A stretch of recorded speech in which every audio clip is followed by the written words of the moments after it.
நெகேமியாவின் புஸ்தகம் 4ஆம் அதிகாரத்திலே 16வது வசனத்திலிருந்து நம்ம வாசிக்கலாம். எல்லாரும் சேர்ந்து வாசிப்போம். அன்று முதற்கொண்டு என் வேலைக்காரரில் பாதி பேர் வேலை செய்தார்கள், பாதி பேர் ஈட்டியையும் பரிசையும் வில்லுகளையும் கவசங்களையும் பிடித்து நின்றார்கள். அதிகாரிகள் யூதா வம்சத்தார் எல்லாருக்கும் பின்னாக நின்றார்கள். அலங்கத்தை கட்டுகிறவர்களும் சுமை சுமக்கிறவர்களும் சுமை ஏற்கிறவர்களும் அவரவர் ஒரு கையினாலே வேலை செய்து மறு கையினாலே ஆயுதம் பிடித்திருந்தார்கள். இன்னொரு விஷயம் கூட 14வது வசனத்திலிருந்து வாசிக்கலாம். அதை நான் பார்த்து எழும்பி பிரபுக்களையும் அதிகாரிகளையும் மற்ற ஜனங்களையும் நோக்கி அவர்களுக்கு பயப்படாதிருங்கள். நீங்கள் மகத்துவமும் பயங்கரமுமான ஆண்டவரை நினைத்து உங்கள் சகோதரருக்காகவும் உங்கள் குமாரருக்காகவும் உங்கள் குமாரத்திகளுக்காகவும் உங்கள் மனைவிகளுக்காகவும் உங்கள் வீடுகளுக்காகவும் யுத்தம் பண்ணுங்கள் என்றேன். எங்களுக்கு செய்தி தெரிய வந்தது என்றும் தேவன் அவர்கள் ஆலோசனையை அபத்தமாக்கினார் என்றும் எங்கள் பகைஞர் கேட்டபோது நாங்கள் எல்லாரும் அவரவர் தங்கள் வேலையை செய்ய அலங்கத்திற்கு திரும்பினோம். அந்நாள் முதற்கொண்டு என் வேலைக்காரரில் பாதி பேர் வேலை செய்தார்கள், பாதி பேர் ஈட்டியையும் பரிசையும் வில்லுகளையும் கவசங்களையும் பிடித்து நின்றார்கள். அதிகாரிகள் யூதா வம்சத்தார் எல்லாரும் பின்பாக நின்றார்கள். அலங்கத்திலே கட்டுகிறவர்களும் சுமை சுமக்கிறவர்களும் சுமை ஏற்கிறவர்களும் அவரவர் ஒரு கையினாலே வேலை செய்து மறு கைகளினாலே ஆயுதம் பிடித்திருந்தார்கள். ஆமென் சொல்லுங்கள். ஆண்டவருடைய பிள்ளைகளே, இந்த சம்பவம் என்ன அப்படின்னா, இந்த நெகேமியாவுக்கு விரோதமாய் இங்கே வேலை செய்கிறவர்களுக்கு விரோதமாய் சன்பல்லாத்து தொபியா இப்படிப்பட்ட ஆட்கள் எழும்பி அந்த வேலையை எப்படியாவது நிறுத்தணும் அப்படின்னு அவங்க பிரயாசம் எடுக்கிறாங்க. இந்த வேலை நடக்கக்கூடாது, அவங்களுக்குள்ள பயங்கரமான பொறாமைகள் வருகிறது. நீங்கள் இதுக்கு முன்பாக வாசிப்பீர்களே, ஆனால் இதுக்கு முன்னாடியே கிட்டத்தட்ட அவங்க பல இடிந்து கிடக்கிற இடத்தை வாசல்களை அவங்க கட்டிட்டே வர்றாங்க. ஒவ்வொரு இடமும் கட்டி முடிய எதிரில் இருக்கிற பொறாமை பிடித்த அந்த மனிதர்களுக்கு தாங்கலை.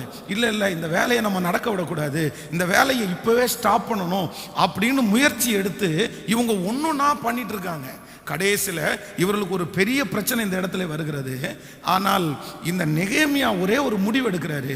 நீங்கள் எவ்வளோதான் என்ன பிரச்சனை பண்ணுங்க, நீங்கள் எவ்வளோதான் எனக்கு விரோதமாக எழும்புங்க, ஆனால் நான் ஒன்று மட்டும் செய்ய மாட்டேன். எக்காரணம் கொண்டும் தொடங்கின இந்த வேலையை பாதியில் நான் நிறுத்தவே மாட்டேன். இந்த இடத்துல வேதம் சொல்லுகிறது, இவர்களை வேலை செய்ய விடாமல் தடுக்கிறாங்க. வேலை செய்ய விடாமல் தடுக்கும் போது ஒரு டீமை கூப்பிட்டு எல்லாருடைய கையிலையும் ஒரு ஆயுதம். கட்டட வேலை செய்யும் போது 2 கையினாலையும் தான் வேலை செய்யணும், ஒத்த கையினால வேலை செய்ய முடியாது.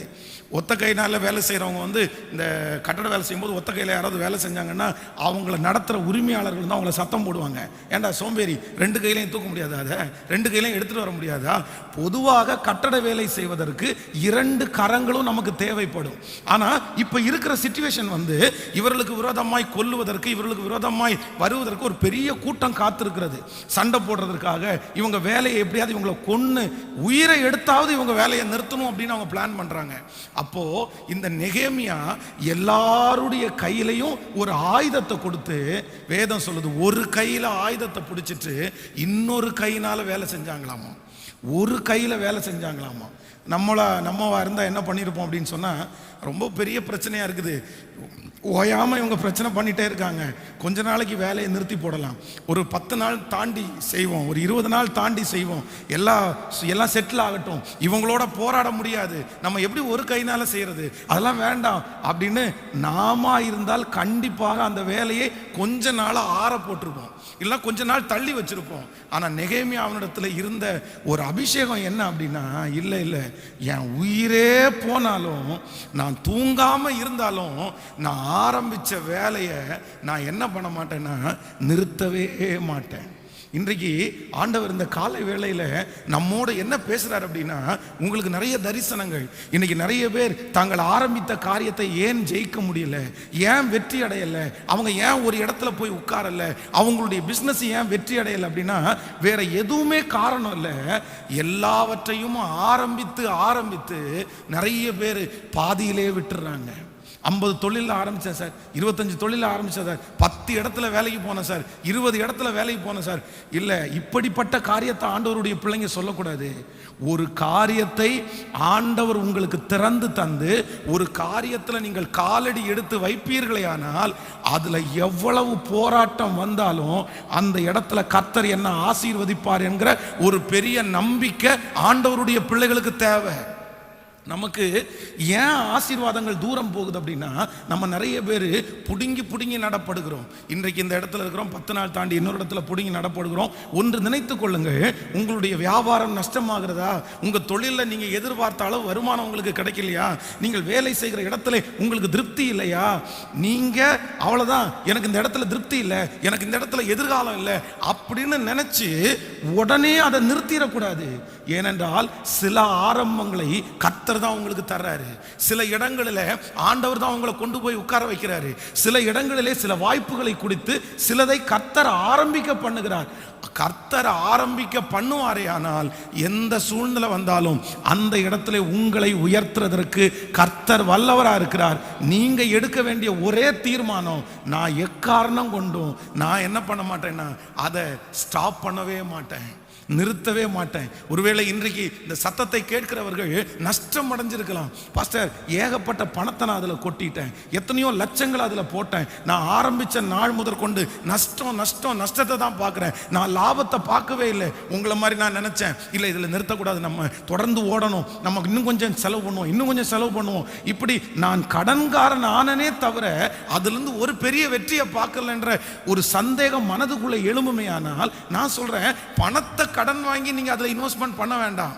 அதுல சோதனைகள் வரும்போது, குறைவுகள் வரும்போது நீங்கள் உங்களுடைய மனசை தைரியப்படுத்தி ஆண்டவரோட இணைந்து உங்களுடைய சரீர பலத்தை அதற்காக நீங்கள் பயன்படுத்தி அதை டெவலப் பண்ணணும். இல்ல அதை நான் நிறுத்தக்கூடாது, ஏதாவது ஒரு விதத்தில் நீங்க செஞ்சிட்டு இருக்கணுமே தவிர நிறுத்துகிறது ஒரு தலைவனுடைய அழகே இல்லை. ஆமேன் சொல்லுங்க. அது ஊழியமா இருக்கலாம், அது எந்த காரியமா இருக்கலாம், ஆரம்பிச்சதை அதை முடிகிற வரைக்கும் கொண்டு போகிற அபிஷேகத்தை கர்த்தரிடத்துல நம்ம கேட்டு பெற்றுக்கொள்ளணும். நம்மகிட்ட இருக்கிற ஒரு மிகப்பெரிய பலவீனம் என்ன அப்படின்னா, எல்லாத்தையும் ஆரம்பிச்சு விடுறோம், எல்லாத்தையும் ஆரம்பிச்சு விடுறோம், ஜெபத்தை ஆரம்பிச்சு விடுறோம், பைபிள் ரீடிங் ஆரம்பிச்சு விடுறோம். ஆனால் ஆரம்பிக்கிறது மட்டும்தான் நம்ம செய்கிறோமே தவிர நம்ம யாரும் முடிக்கிறது இல்லை. ஆனால் வேதம் சொல்லுகிறது, ஆரம்பத்தை விட ஒரு காரியத்தினுடைய துவக்கத்தை பார்க்கிலும் கர்த்தர் முடிவின் பேரிலே பிரியமா இருக்கிறார். நீ ஆரம்பிக்கிறது பெருசு இல்லப்பா, நீ ஆரம்பிக்கிறது பெருசு இல்லை, முடிவு வரைக்கும் நீ அதிலே இருக்க வேண்டும். இன்றைக்கு ஒரு தீர்மானம் எடுங்க. நஷ்டப்பட்ட காரியங்கள், நீங்கள் நிறுத்தின எல்லா காரியங்களையும் நீங்கள் சீர்தூக்கி பார்த்து, இல்லை அதற்காக நான் இன்னும் கொஞ்சம் உழைப்பை நான் செலவு பண்ணுவேன், அதற்காக இன்னும் கொஞ்சம் ஜெபத்தை நான் செலவு பண்ணுவேன், அதற்காக இன்னும் கொஞ்சம் நான் யோசிக்க ஆரம்பிச்சிருவேன், அதற்காக கொஞ்சம் தூங்காமல் இருந்து அந்த காரியத்தை செஞ்சு திரும்பி அதெல்லாம் கிளியர் பண்ணுங்க, அதெல்லாம் தட்டி எடுங்க. நான் சொல்றேன், நம்முடைய தேவனாகிய கர்த்தர் உங்களோடு கூட இருப்பாரே ஆனால் நீங்க எந்த இடத்துல போனாலும் என்ன செஞ்சாலும் அதுல கர்த்தருடைய கரம் இருக்குமே ஆனால் உங்களை அதுல ஆசீர்வதிக்கிறதற்கு கர்த்தர் வல்லவராய் இருக்கிறார். இன்றைக்கு இந்த ஜெபத்துல யாரோ ஒருத்தர் நினைச்சிட்டு இருக்கலாம், நான் நிறுத்த போறேன் பாஸ்டர், இதுக்கு மேல நான் ஓட மாட்டேன், இதுக்கு மேல நான் தொடர மாட்டேன், இதுக்கு மேல தொடரக்கூடிய சக்தி என்னிடத்துல இல்லை. நான் நம்புறேன், இல்லை இல்லை இல்லை இல்லை, கர்த்தர் கொடுத்ததை நிறுத்தாதீங்க, கர்த்தர் கொடுத்ததை நிறுத்தாதீங்க. நீங்க உட்கார்ந்து யோசிங்க, இந்த காலத்துக்கு தகுந்த மாதிரி எப்படி பண்ணலாம், இந்த காலத்துல என்ன செய்யலாம், எப்படி பண்ணுனா இதை முன்னேற்ற முடியும், பணமே இன்வெஸ்ட் பண்ணாம இதை மேல கொண்டு வர்றது எப்படி, இதை நிறுத்தாம கொண்டு போறது எப்படின்னு நீங்க தேவ சமூகத்துல உட்கார்ந்து யோசிங்க. நிச்சயமா சொல்றேன், கர்த்தர் உங்களுக்காக யுத்தம் பண்ணி அந்த காரியத்தை வாய்க்க பண்ணி உங்களோடு கூட இருந்து ஒரு வெற்றியை உங்களுடைய கண்கள் பார்க்கும்படி ஆண்டவர் உதவி செய்கிற வல்லவராய் இருக்கிறார். எத்தனை பேர் ஆமோதிக்கிறீங்க? கைகளை மேலே உயர்த்தி சொல்லுவோம், ஆண்டவரே எனக்கு ஒரு கிருபை கொடுங்க. எதை ஆரம்பிச்சாலும் பாதி வழியில நான் விடக்கூடாது. இதுவரையிலும் ஒருவேளை உங்களுடைய வாழ்க்கையிலே பாதி வழியிலே விடுகிறது போல ஒன்று இருந்திருக்கலாம். இதுவரையிலும் எதுவுமே நான் ஃபினிஷ் பண்ணல, எதையுமே நான் வெற்றி காணல, எல்லாமே அறகுறை, எல்லாமே பாதியில கிடக்குது, எல்லாமே நிறுத்தப்பட்டு கிடக்கிறது. ஆனா இந்த காலை வேளையில இந்த 9வது நாள் கையை உயர்த்தி, இயேசுவே என் தலை மேல இந்த நெகேமியாவினுடைய அபிஷேகம் வைக்கணும். இனி நான் ஆரம்பித்தத சொல்லுங்க, இனி நான் ஆரம்பித்ததை ஆண்டவரே, இனி நான் எடுத்த தீர்மானத்தை, இனி எனக்கு கர்த்தர் கையில கொடுத்ததை கடைசி வரைக்கும் நான் நிறுத்தாம அதை செய்யக்கூடிய, அதுல வெற்றியை காண்கிற வரைக்கும், அதுல அற்புதத்தை காண்கிற வரைக்கும் நான் நிறுத்தாம இருக்கக்கூடிய ஒரு பாக்கியத்தை சொல்லுவோம். ஆண்டவரே நீர் எனக்கு தாரும், நீர் எனக்கு தாரும், நீர் எனக்கு தாரும். ஹல்லேலூயா. பரிசுத்தவான்களுடைய அபிஷேகமே என்ன அபிஷேகம் அப்படின்னா, நிறுத்தாம இருக்கிறதா அபிஷேகம். ஒரு மிகப்பெரிய ஊழியக்காரர் கிராமத்தில் ஊழியம் செய்யும் போது, அந்த ஊழியத்தை செய்து கொண்டிருக்கும் போது பக்கத்தில் இருக்கிறவங்க எல்லாம் வந்து பயங்கரமாக பிரச்சனை பண்ணி அவர் கட்டின சர்ச்சை வந்து இழுத்து மூட பண்ணினார்கள். அந்த சர்ச்சில் வந்து கிட்டத்தட்ட ஒரு 15 ஃபேமிலி வந்துட்டு இருந்தாங்க. எல்லாம் உடஞ்சிருச்சு. அந்த இடத்துல வந்து ஆராதனை நடத்தக்கூடாதுன்னு சொல்லி அவங்க எல்லாம் அவரை வந்து போலீஸ் ஸ்டேஷனில் பிடிச்சிட்டு போய் அவர்கிட்ட வந்து லெட்டரில் சைன் வாங்கிட்டாங்க. இனி இந்த இடத்துல நான் ஆராதனை நடத்த மாட்டேன் அப்படின்னு. இவரும் அந்த இடத்துல வந்து அந்த சைன் அந்த போட வேண்டிய ஒரு சூழ்நிலைக்கு தள்ளப்பட்டார். இல்லை அப்படின்னா அந்த பிரச்சனையை சால்வ் பண்ண முடியாதுன்னு அங்கே இருக்கிற அரசு தலைவர்கள் எல்லாம் பயங்கரமாக அவரை மிரட்டிட்டாங்க. உடனே இவர் லெட்டர் எழுதி, சரி இந்த இடத்துல நடத்தலை அப்படின்னு லெட்டர் எழுதி கொடுத்துட்டாரு. லெட்டர் எழுதி கொடுத்துட்டு இந்த 15 பேரையும் கூட்டி ஒரு இடத்துல ஆராதனை பண்ணதுக்கு தடை பண்ணாங்கல்ல, அந்த 15 பேரையும் ஒரு இடத்துக்கு கூப்பிட்டு சொன்னாரு, இனி ஒரு இடத்துல சர்ச்சு கிடையாது, இனி 15 இடத்துல சர்ச்சு. உங்க ஒவ்வொருத்தருடைய வீட்டிலையும் நான் சர்ச்சை நடத்த போறேன். ஒரு வீட்டுக்கு 5 பேரை நம்ம ஆதாயப்படுத்தினா போதும் அப்படின்னு அவருடைய ஊழிய எல்லையை அப்படியே விரிவாக்கி 15 வீடுகள்லையும் ஒரு பிரேயர் ஆரம்பிச்சிட்டாரு. ஒரு பெரிய கிருபை, 3 வருடத்துக்குள்ள அந்த 15 இடத்துலையும் சேர்த்து கிட்டத்தட்ட 300 பேர் ஆயிட்டாங்க. டோட்டலா 300 பேர். இந்த 300 பேரும் சேர்ந்து பணத்தை கொடுத்து அவுட்டர்ல ஒரு இடம், சொந்தமான ஒரு இடத்தை வாங்கி அந்த இடத்துல சர்ச்சு கட்டி இன்றைக்கு ஒரு மிகப்பெரிய தேவாலயமாய் அந்த தேவாலயம் கட்டப்பட்டிருக்கிறது. ஆமேன். இந்த இடத்துல எனக்கு ஊழியம் இல்லை, இந்த இடத்துல ஒரே எதிர்ப்பா இருக்குது, சரி வேணாம் போயிடலான்னு ஒருவேளை நிறுத்தி போயிருந்தாருன்னா அந்த மகிமையை அவருடைய கண்கள் பார்த்திருக்கவே முடியாது. ஆண்டவருடைய பிள்ளையே, சோதனை வரத்தான் செய்யும், அவமானம் வரத்தான் செய்யும், நம்மளை துட்ட தான் செய்வாங்க, நம்ம தலை மேல கொட்ட தான் செய்வாங்க. ஆனால் நீங்கள் அங்கே கண்டினியூ பண்ணுவதற்காக அது அனுப்பப்படுறதல்ல. உங்களை எப்படியாவது அந்த இடத்துல இருந்து கிளப்பலாம், அந்த இடத்துல விட்டுட்டு நீங்க ஓடுவீங்கன்னு முடிஞ்ச வரைக்கும் பிரஷர் வரும். ஆனா ஆண்டவருடைய பிள்ளைங்க கவனமா இருக்கணும். இல்ல இது எனக்கு கர்த்தர் கொடுத்த இடம், கர்த்தர் என்ன பார்க்கிறாரு, ஆண்டவர் என் கூட இருக்கிறாரு, இது நான் சாதாரணமா ஆரம்பிக்க முடியாது, இதை துவங்க பண்ணினவர் கர்த்தர், அந்த வாஞ்சையை கொடுத்தவர் கர்த்தர், என்ன நடத்துவார்னு நம்பிக்கையோட இருங்க. நான் நம்புறேன், நிச்சயமாய் கர்த்தர் உங்களை வெற்றி காண ஒரு அற்புதத்தை செய்வார். உங்களுடைய கண்கள் அதிலே ஒரு பெரிய வெற்றியை காணும் என்று நான் நம்புகிறேன். ஹல்லேலூயா. அந்த அபிஷேகத்தை கேட்டு பெற்றுக்கொள்ளணும். நீங்கள் யோசேப்பை குறித்து வேதம் சொல்லுகிறது, போத்திபாருடைய வீட்டிலே இருக்கும்போது சின்சியரா வேலை பார்த்தவன், அங்க இருக்கிற எல்லாத்தையும் ஒழுங்குபடுத்தினான். இவன் போனதற்கு பிறகு அந்த காரியங்கள் எல்லாம் ஒழுங்குபடுத்துறதை பார்த்து அவனுடைய எஜமானன் அவனை பார்த்த உடனே ஆச்சரியப்பட்டாரம்மா, சே இவ்வளவு சின்ன பையன் இவ்வளவு அழகா செய்யறானேன்னு சொல்லி தன்னுடைய வீட்டில் இருக்கிற மொத்த பொறுப்பையும் அவருடைய கரத்துல கொடுத்தாரு. இப்ப அங்க ஒரு பிரச்சனை வருது. அங்க இருந்து சிறைச்சாலையிலே தள்ளப்படுகிறார். சிறைச்சாலைக்குள்ளே கடந்து போனதுக்கு பிற்பாடு வேதம் சொல்லுகிறது, சிறைச்சாலை தலைவனுடைய கண்களிலே யோசேப்புக்கு தயவு கிடைச்சு சிறைச்சாலையிலே இவன் தலைவனாய் அபிஷேகம் பண்ணப்பட்டான். ஒரு வெற்றி உள்ள ஒரு மனுஷன் வந்து அவன் அப்பா வீட்டில் இருக்கும்போது அவன் தான் தலைவன், எல்லாரை விட கடைசியா அவன் தான் பிறந்தான். ஆனா தன்னுடைய சகோதரர்கள் எல்லாருக்கும் யோசேப்பு தான் தலைவன். ஏன் அப்படின்னா தன் சகோதரர்கள் செய்து வந்த குற்றத்தை தன்னுடைய தகப்பனிடத்துல போய் சொன்னான். அதுக்கப்புறம் போத்திபாருடைய வீட்டில் வர்றான், போத்திபாருடைய வீட்டிலையும் அவன் தான் தலைவன். அதற்கப்புறம் சிறைச்சாலைக்கு வருகிறான், சிறைச்சாலையிலையும் அவன் தான் தலைவன். இப்ப எகிப்தினுடைய ராஜாவுக்கு முன்னாடி வர்றான், அங்கேயும் அவன் தான் தலைவன். அப்போ சிறை நம்மளா இருந்தா என்ன பண்ணியிருப்போம், ஏற்கனவே உங்களுக்கு எல்லாம் செஞ்சது போதுண்டா, நான் எவ்வளவு மனசார உங்களுக்கு செஞ்சேன், நீங்க எனக்கு துரோகம் பண்ணிட்டீங்களடா, உங்க வீட்டில் இவ்வளவு தூரம் உண்மையா இருந்ததுக்கு எனக்கு கொடுத்த பனிஷ்மெண்ட் இதுவாடா, இவ்வளோ பெரிய பனிஷ்மெண்ட், இனி இந்த எகிப்தியனுக்கு ஒண்ணுமே செய்ய மாட்டேன், இனி இந்த எகிப்தியை நான் ஏறெடுத்து கூட பார்க்க மாட்டேன், போதுண்டா சாமி. நம்ம அண்ணா அப்படிதான் நினைப்போம். ஆனா இந்த யோசேப்பு சோர்ந்து போகவே இல்லை. நான் செய்கிறத, என்னுடைய வேகத்தை நான் யாருக்காகவும் நான் குறைக்கவே மாட்டேன். நான் செய்வேன். நான் அங்க செஞ்சேன், எனக்கு பதில் கிடைக்கல, பரவாயில்ல. ஆனா நான் சிறைச்சாலையில செய்வேன். ஆனா கர்த்தர் சிறைச்சாலையிலே யோசேப்போடு கூட இருந்தார். அப்போ ஆண்டவருடைய பிள்ளைகளே, உங்களுக்கும் அப்படித்தான். சில இடங்களிலே நீங்கள் செய்கிறது ரிஜெக்ட் பண்ணப்பட்டு உங்களை ரொம்ப மனசை கஷ்டப்படுத்தி இருக்கலாம், உங்களை உடைச்சிருக்கலாம். என்ன பாஸ்டர், ஒரு நன்றியே இல்லையே, நான் ராத்திரி பகலாக உழைச்சேனே, ஐயோ நான் எவ்வளோ கஷ்டப்பட்டேன் தெரியுமா, அதனால நான் ஒரு முடிவெடுத்தேன், இனி யாருக்கு நான் செய்ய மாட்டேன், நீ எதையும் நான் செய்ய மாட்டேன், இனி வாங்குற சம்பளத்துக்கு மட்டும்தான் நான் செய்வேன். இப்படிப்பட்ட குறுகின எண்ணத்தை தூக்கி போட்டுட்டு ஒரு தீர்மானம் எடுக்கணும். யாருக்காகவும் எந்த மனுஷனுக்காகவும் நான் என்ன பண்ண மாட்டேன்னா, செய்து கொண்டிருக்கிற காரியத்தை நான் நிறுத்தவே மாட்டேன். கலப்பையின் மேல் தன் கையை வைத்து பின்னிட்டு பார்க்கிற எவனும் தேவனுடைய ராஜ்யத்திற்கு தகுதி உள்ளவன் அல்ல. நிறுத்துனீங்க, அதுவும் அக்கறை மாட்டுக்கு இக்கரை பச்சை, அந்த மாதிரி கூட நிறுத்தக்கூடாது. நான் ஒரு சம்பவத்தை சொல்கிறேன். வேதாகம கல்லூரியில் நான் படிக்கும்போது ஒரு செகண்ட் இயரில் ஒரு தம்பி படித்தார். அவருடைய அப்பா பாஸ்டர். அப்போ அவர் எங்களுடைய பைபிள் காலேஜ் ரொம்ப லோவான பைபிள் காலேஜ், அப்படின்னா கொஞ்சம் குறைவான, அப்படின்னா ரொம்ப கஷ்டப்பட்டவங்க படிக்கிற பைபிள் காலேஜ். ஆனால் அவருடைய அப்பாவால் பெரிய பைபிள் காலேஜுக்கு அவரை படிக்க வைக்க முடியும்.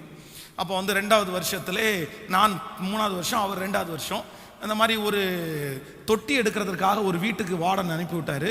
வர்ற வழியில் ஒரு பெரிய ஆக்சிடெண்ட்டில் 2 பேரும் மாட்டிக்கிட்டோம். இந்த ஆக்சிடெண்ட்டில் மாட்டினதுனால காலேஜுக்கு வரும்போது ரொம்ப லேட் ஆயிடுச்சு. லேட்டான உடனே எங்களுடைய வார்டன் எங்களை 2 பேரையும் வெளியே நிற்க வச்சு ரொம்ப எங்களை பேசி ரொம்ப திட்டாரு. அப்படின்னா தவறான வார்த்தைகளை எல்லாம் பேசி திட்டாரு. உடனே என் பக்கத்தில் நிற்கிற அவனுக்கு பயங்கரமாக கோபம் வந்துச்சு. பிரதர், என்ன பிரதர் இவன் இப்படியெல்லாம் பேசுகிறாங்க, அடிச்சிடலாம். அப்போ நான் தான் இல்லைடா, நம்ம ஊழியத்துக்காக வந்திருக்கிறோம், நமக்கு பொறுமையாக தான் போகணும் அப்படின்னு சொல்லி 2 பேரும் பேசிட்டு வந்தோம். ஆனால் அவனுக்கு அந்த மனசில் அந்த ஆதங்கம் தாங்கலை. இல்லை இல்லை இல்லை, நான் ஒரு பாஸ்டருடைய பையன், நான் எங்கள் அப்பா எவ்வளோ பெரிய ஊழியக்காரர், இவன் இவ்வளோ கேவலமாக என்ன பேசுகிறாங்க, கண்டிப்பாக இந்த பைபிள் காலேஜில் இருக்க மாட்டேன் அப்படின்னு நான் எவ்வளவோ சொன்னேன். வேண்டாம், இனி 1 இயர் தான், 2வது வருஷம் முடிக்க போகிறேன், இன்னும் 1 வருஷம் முடிச்சுட்டு அந்த பட்டத்தை வாங்கிட்டு அதுக்கப்புறம் வேணா ஒரு பைபிள் காலேஜுக்கு போ அப்படின்னு. இல்லை இல்லை, நான் டிஸ்கன்டினியூ பண்ணுறேன், நான் நிறுத்துறேன் அப்படின்னு சொல்லி வலுக்கட்டாயமாய் அவங்க அப்பாவோட தொடர்பு கொண்டு ஒரு பெரிய பைபிள் காலேஜுக்கு அப்ளிகேஷன் போட்டு இந்த பைபிள் காலேஜிலேருந்து அவன் ரிலீவ் ஆகிட்டான். நான் போகிறேன்ட்டு இதை ஸ்டாப் பண்ணிட்டான், நிறுத்திட்டான். ஆனால் இன்றைக்கு வரைக்கும் சொல்கிறேன், ஆண்டவருடைய பிள்ளைகளே, சமீபத்தில் ஒரு 2 வருஷத்துக்கு முன்னாடி கூட அவரை நான் பார்த்தேன்.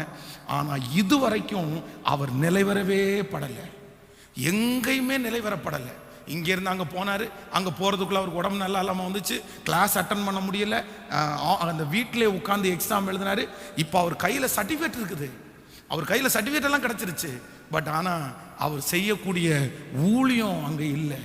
யாராவது ஒருத்தர் சத்தம் போடுறாங்க, யாராவது ஒருத்தர் பேசுறாங்கன்றதுக்காக அவ்வளவு கஷ்டப்பட்டு உழைச்சதை, இல்லைன்னா அவ்வளவு வருத்தப்பட்டு நீங்கள் செஞ்சதை, கமிட்மெண்டோட செய்ததை இன்னொரு மனுஷனுக்காக விட்டுட்டு வர்றதுன்றது எந்த விதத்தில் நியாயம்? எந்த விதத்தில் நியாயம்? ஒரு காரியத்தை துவங்குற ஒரு மனுஷனுக்கு கோபமும் வரக்கூடாது, ரோசமும் வரக்கூடாது. ஆமேன்னு சொல்லுங்கள். அதை வெற்றியாக முடிக்கணும்னா உங்களுக்குள்ள ரோசமும் கோபமும் இருந்தால் கண்டிப்பாக வெற்றியாக முடிக்க முடியாது. உங்கள் கோபமும் உங்கள் ரோசமும் உங்கள் எதிர்காலத்தை பாதிக்கின்றதை மறந்துடாதீங்க, உங்களை நஷ்டப்படுத்துறதுன்றதை மறந்துடாதீங்க, உங்கள் உழைப்பை அது ஒன்றும் இல்லாமல் போக பண்ணுறதுன்றதை மறந்துடக்கூடாது. இல்லை, நான் என்ன எப்படி பேசலாம், என்ன எப்படி பேசலாம், அதுக்காக விட்டு வந்துட முடியுமா? அதுக்காக தூக்கி போட்டு ஓடிட முடியுமா? இல்லை இல்லை, எக்காரணம் கொண்டும் எதற்காகவும் நான் ஆரம்பித்ததை மட்டும் ஃபினிஷ் பண்ணாமல் என்ன பண்ண மாட்டேன்னா முடிக்கவே மாட்டேன். ஒவ்வொரு வாலிப தம்பிக்கும் தங்கச்சிக்கும் சொல்கிறேன், உன்னை இப்போ ஆரம்பித்த படிப்பாக இருக்கலாம், வேலையாக இருக்கலாம், உனக்கு திருப்தியே இல்லைன்னா கூட நீ கண்டினியூ பண்ணிடு, நீ நிறுத்திடாது. அதை முழு மனசு. நான் என்ன சொல்கிறேன் அப்படின்னா, அதை ஆசீர்வதிக்கிறவர் கர்த்தர். அது உனக்கு திருப்தி இல்லையா, அது திருப்திகரமாய் மாறுவதற்கு ஆண்டவரிடத்தில் கிருபையை கேளுங்க. இதை எப்படி ஆண்டவரை டெவலப் பண்ணுறது, இதை எப்படி ஆண்டவரை என் தரிசனத்துக்கு தகுந்த மாதிரி இதை எப்படி ஆண்டவரை கொண்டு போய் இணைக்கிறது, எனக்கு கற்றுத்தாருங்க, நான் என்ன செய்யணும் அப்படின்னு கர்த்தரிடத்துல ஞானத்தை கேளுங்க. அது குறைவானதா இருந்தால் கூட ஆண்டவர் உங்களை கொண்டு அந்த பெரிய காரியத்தை செய்ய வல்லவராக இருக்கிறார். நீங்க சில சாதித்த பெரிய பெரிய தொழில் அதிபர்களுடைய காரியத்தை வாட்சி பார்த்தீங்க அப்படின்னா, நம்ம யூஸ் பண்ற நிறைய பொருட்கள் ஒரு காலத்துல கவர்மெண்டால பேர்ன் பண்ணப்பட்டது. அப்படின்னா இனி திருப்பி இந்த காரியத்தை யூஸ் பண்ணக்கூடாதுன்னு சொல்லி தடுத்து நிறுத்தப்பட்டது. இந்த ப்ராடக்ட் நல்லா இல்லை, இந்த ப்ராடக்டை சேல் பண்ணக்கூடாதுன்னு. இந்த ப்ராடக்டை சேல் பண்ணக்கூடாதுன்னு அந்த கவர்மெண்ட் சீல் பண்ணும்போது அவங்க ஃபேக்டரியில் பார்த்தீங்க அப்படின்னா கோடிக்கணக்கான இன்வெஸ்ட்மெண்ட் அப்படியே இருக்கும். இவங்க வேற எதையுமே செய்யலை. மேலே இருக்கு பாருங்க அந்த ஸ்டிக்கரு, அந்த ஸ்டிக்கரை உரிச்சு வெளியே போட்டுட்டு புதிய நெய்மில் புதிய ஸ்டிக்கரை வாங்கி ஒட்டி அதை வேற பிராண்டில் விற்க ஆரம்பிச்சிட்டாங்க. இன்னைக்கு நம்ம யூஸ் பண்ணுற நிறைய பொருள் ரெண்டாவது ஸ்டிக்கரிங் பண்ணப்பட்டது. நான் சொல்கிறேன், தீமையை அப்படி செய்ய வேண்டாம். ஒரு உலகத்தான் தனக்கு நஷ்டமாக கூடாதுன்னு சொல்லி கவர்மெண்டே பேன் இது அதை தடுத்து நிறுத்தினா கூட இல்லை நான் அதை விட மாட்டேன், என்னுடைய நஷ்டமாயிரும் அப்படின்னு சொல்லி திரும்ப அதை யோசித்து திரும்ப அதை மாடிஃபை பண்ணி அதே பொருளை நம்மிடத்தில் விற்கிறாங்க. அப்படின்னா நான் சொல்கிறேன், ஆண்டவருடைய பிள்ளைங்க சில காரியத்தில் ஞானமாக தான் இருக்கணும். பிசாசுனுடைய ஒரு மிகப்பெரிய தந்திரமே என்ன அப்படின்னா, நீங்கள் ஆரம்பித்த காரியத்தை தொடரக்கூடாதுன்றதில் அவன் ரொம்ப கவனமாக இருப்பான். ரொம்ப கவனமாக இருக்கு. நீங்கள் கடந்து வந்த பாதையை பாருங்கள், ஒவ்வொரு பாதையிலையும் நீங்கள் ஆரம்பித்ததில் நீங்கள் நிறுத்துறதுக்கு ஒரு போராட்டம் வந்துட்டே இருக்கும், ஸ்டாப் பண்ணுறதுக்கு ஒரு போராட்டம் வந்துட்டே இருக்கும். ஆனால் ஒரு வெற்றியுள்ள தலைவன் தலைவி யார் அப்படின்னா, இல்லைங்க நான் எந்த சூழ்நிலை வந்தாலும் இல்லை கர்த்தரே வேணா எடுத்துக்கட்டும், கர்த்தரே வேணா மூடி போட்டோம், ஆனால் நான் அதை என்ன பண்ண மாட்டேன்னா ஸ்டாப் பண்ணவே மாட்டேன். சூழ்நிலைக்கு தகுந்தது போல வேற மாதிரி டெவலப் பண்ணிட்டு போகணுமே தவிர ஸ்டாப் பண்ணவே கூடாது. ஆமேன்னு சொல்லுங்கள். ஹல்லேலூயா. எத்தனை பேர் ஆமோதிக்கிறீங்க? ஈசாக்கை குறித்து வேதம் சொல்லுகிறது, ஈசாக்கு முதல்ல ஒரு துறவை தோண்டுகிறான், அதை தூர்த்து போட்டார்கள், அதற்கு ஏசேக்கு அப்படின்னு பேர் வைக்கிறான். இரண்டாவது ஒரு துறவை தோண்டினான், அதற்கு அதையும் தூர்த்து போட்டார்கள், அதற்கு சித்னா என்று பெயர் எடுக்கிறான். மூணாவது ஒரு துறவை தோண்டுகிறான், அதற்கு ரகபோத்தி என்று பெயர் எடுக்கிறான். ஆனா அவர்கள் அதனோட வாக்குவாதம் பண்ண வரல. நீங்க அதுக்கப்புறம் திருப்பியும் வாட்சி பார்த்தீங்க அப்படின்னா அடுத்தொரு துறவை தோண்டினான், அடுத்தொரு துறவை தோண்டினான், அடுத்தொரு துறவை தோண்டினான். ஸோ அவர் ஸ்ட்ராங்காக ஃபிக்ஸ் பண்ணிட்டான், என்ன வந்தாலுமே நான் துறவு தோன்ற வேலையை மட்டும் நான் என்ன பண்ண மாட்டேன், விடவே மாட்டேன். நீங்க ஏசேக்கு தான் தூத்து போட்டீங்களா பரவாயில்ல, சித்தனாவை தூத்து போட்டீங்களா பரவாயில்ல, ஒரு ஏசேக்கு போனா ஒரு சித்தனா இருக்குது, ஒரு சித்தனா போனா ஒரு ரகபோத்து இருக்குது. ஹல்லேலூயா. நான் இந்த ஜபத்தில் இருக்கிற இந்த கலந்து கொண்ட ஒவ்வொருத்தருக்கும் தீர்க்க தரிசனமா சொல்றேன், மனுஷன் ஒரு ஏசேக்க மூடலாம், ஒரு சித்தனாவை மூடலாம், ஆனா என் கர்த்தர் உங்களுக்காக ஒரு ரகபோத்த கர்த்தர் வச்சிருக்கிறாரு. அந்த கர்த்தர் வச்சிருக்கிற ரகபோத்தை யாருமே அழிக்க முடியாது, யாருமே தூர்த்து போட முடியாது. அங்கே உங்களோட வழக்காடுகிறவர்கள் இல்லை, அங்கே உங்களோட எதிர்ப்பவர்கள் இல்லை, அங்கே கர்த்தர் உங்களோடு கூட இருக்கிறார். அங்கதான் கர்த்தர் உங்களுக்கு பெருக்கத்தை கட்டளையிட போறாரு, அங்கதான் கர்த்தர் உங்களுக்கு உயர்வை கட்டளையிட போறாரு. சோ நீங்க என்ன பண்ணக்கூடாதுன்னா, எருசலேம் அவர் சிறப்படுத்துற வரைக்கும் உங்களை நாங்க விட மாட்டோம் ஆண்டவரே, நான் நிறுத்த மாட்டேன் ஆண்டவரே. இந்த 21 நாள் மட்டுமல்ல, நீங்க நினைத்திருக்கிற அந்த காரியத்தை கர்த்தர் கைகூடி வர பண்ணுகிற வரைக்கும், கர்த்தர் அதை அடைகிற வரைக்கும், அதை ஓப்பன் பண்ற வரைக்கும், அதை குறித்து சாட்சி சொல்ற வரைக்கும் நீங்க யாரையே பிடிக்கணும்னா கர்த்தரையே கர்த்தரையே கர்த்தரையே நான் நிறுத்த மாட்டேன் ஆண்டவரே. யாக்கோபை குறித்து வேதம் சொல்லுகிறது, அவனுக்கு எப்பவுமே தான் முன்னேறணும் அப்படின்ற ஒரு எண்ணம் அவனுடைய மனசுல இருந்துட்டே இருக்கும். பாருங்க, சமைச்சிட்டு இருக்கிறான், கூழ் சமைச்சிட்டு இருக்கிறான், அவங்க அண்ணங்காரன் வந்து சாப்பாடு கேட்குறான். சாப்பாடு கேட்கும்போது இவன் என்ன சொல்றான் அப்படின்னா, சரி நான் உனக்கு கூழ் கொடுக்குறேன், சேஷ்ட புத்திர பாகம் எனக்கு தர முடியுமா அப்படின்னா, சின்ன வயசுலயே நல்லா வரணும், நம்ம எல்லாருக்கும் முன்னாடி சாட்சியா வாழணும், நம்ம ஒரு பெரிய வசதி உள்ளவங்களா இருக்கணும் அப்படின்ற ஒரு எண்ணம் வந்து அந்த தரிசனம் சின்ன வயசுலயே இருக்குது. ஆனா திடீர்னு மாமனார் வீட்டுக்கு வந்த உடனே பார்த்தீங்க அப்படின்னா அவன் வந்து கொஞ்சம் தடுமாற்றம் அவனுக்குள்ள வருது. அந்த பொம்பளை பிள்ளைங்களை பார்த்த உடனே அதுக்கு ஒரு 7 வருஷம் அப்படியே வந்து கஷ்டமாகுது. ஆனால் இப்போ அவன் மாமனாரை கூப்பிட்டு சொல்றாரு, ஏற்கனவே என் சம்பளத்தை 10 விசை ஏமாத்திட்டீங்க, நான் வந்து 2 பிள்ளைகளுக்காக கிட்டத்தட்ட 14 வருஷம் உங்களுக்கு நான் உழைச்சேன், ஆனால் இப்போ என்னுடையதாவது எனக்கு வேணும். உடனே அவங்க மாமனார் சொல்றாரு, சரி நீ வந்ததுக்கு பிறகு நிறைய ஆசீர்வாதம் வந்துச்சுன்றத குறிப்பினால அறிஞ்சிருக்கிறேன், உனக்கு என்ன வேணும், உனக்கு என்ன ஷேர் வேணும்? உடனே அவன் என்ன சொல்லுவானா, எனக்கு ஷேர் எல்லாம் வேணாம், எனக்கு ஒரு தொழிலை கொடுங்க, நான் உங்களுக்கு முன்னாடி தனியாக ஆடு மேய்க்கிறேன், நீ உங்களுடைய ஆடுகளையும் தனியாக மேய்க்கிறேன், என்னுடையதை நான் வச்சுக்கிறேன், உங்களுடைய நீங்க வச்சுக்கோங்க.